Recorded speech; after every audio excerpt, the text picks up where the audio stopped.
RCC Bharuch દ્વારા આયોજિત શેરી ગરબા સ્પર્ધાનો શુભારંભ કરવામાં આવ્યો હતો।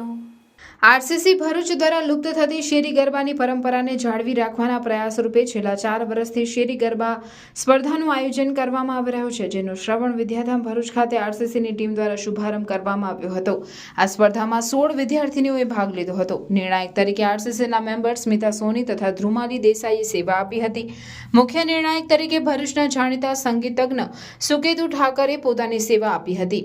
આ શેરી ગરબા હરીફાઈમાં આ વખતે ભરૂચ અને અંકલેશ્વરની 5 જેટલી શાળાના બાળકોએ ભાગ લીધો છે અને નવરાત્રિના પ્રથમ દિવસથી ભરૂચની વિવિધ સોસાયટી તથા શેરીઓમાં નિર્ણાયકો જઈને ગરબાની કૃતિઓનું મૂલ્યાંકન કરશે।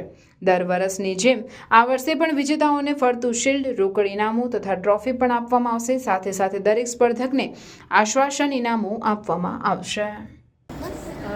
નમસ્કાર આપ સૌને। અત્યારે નવરાત્રિની જે શુભ શરૂઆત ખૂબ નજીકના દિવસોમાં થવા જઈ રહી છે।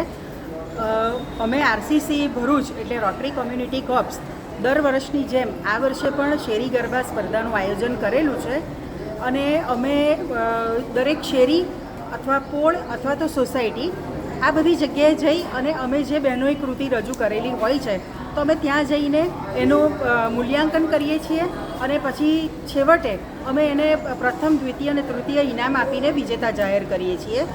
અત્યારે ભરૂચ અને અંકલેશ્વર મળીને અમારી પાસે આ વર્ષે નવતર એક પ્રયોગના ભાગરૂપે અમે સ્કૂલોને પણ આવરી લીધી છે, જેમાં અમારી પાસે 5 સ્કૂલ છે।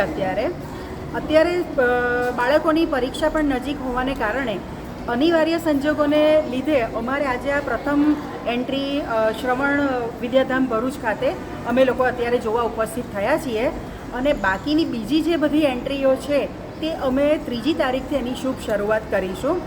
તો આપ સૌને ફરીથી એક વખત ખૂબ ખૂબ શુભકામના। અને અત્યારે હાલમાં આ સ્પર્ધાના નિર્ણાયક તરીકે ભરૂચના ખૂબ જ જાણીતા એવા સંગીતકાર શ્રી સુકેતુભાઈ ઠાકર તથા શ્રીમતી સ્મિતાબેન સોની તથા હું ધ્રુમાલી દેસાઈ અત્યારે આપની વચ્ચે ઉપસ્થિત છું। આપ સર્વનો સાથ સહકાર હંમેશા મળતો રહ્યો છે અને મળતો રહેશે એવી શુભકામના સાથે આપ સૌને નવરાત્રિની ખૂબ ખૂબ એડવાન્સમાં શુભકામના। Thank you.